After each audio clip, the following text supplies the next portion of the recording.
AP inter 2024 results అనేవి morning అయితే release చేయడం జరిగింది. సప్లిమెంటరీ డేట్స్ నేను అయితే వీడియోలో ఎక్స్ప్లెయిన్ చేస్తాను. సో ఎప్పటి నుంచి అప్లై చేసుకోవాలి సప్లిమెంటరీకి, డేట్స్ ఎప్పటి నుంచి ఎప్పుడు జరుగుతాయి, ప్రాక్టికల్ ఎగ్జామ్స్ ఎప్పటి నుంచి ఎప్పుడు జరుగుతాయని అయితే చెప్పడం జరిగింది.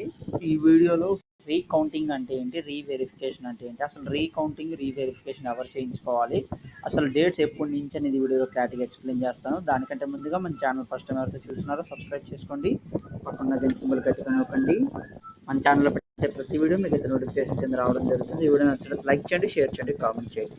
ఫ్రెండ్స్ వీడియోలోకి అయితే వచ్చేద్దాం.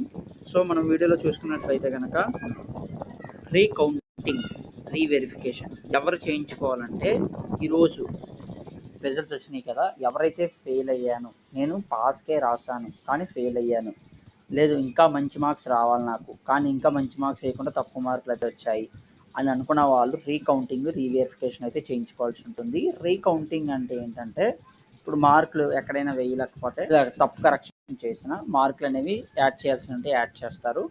అలాగే రీవెరిఫికేషన్ అంటే ఏంటంటే, మొత్తం పేపర్ అంతటిని రీవెరిఫికేషన్ చేసి నీకు ఏవైతే తప్పులు ఉన్నాయి ఏవైతే రైట్లు ఉన్నాయో మొత్తం అన్ని మళ్ళీ వెరిఫికేషన్ చేసి మార్కులైనా పడాల్సింది ఉంటే కనుక మార్కులు అయితే వేస్తారన్నమాట.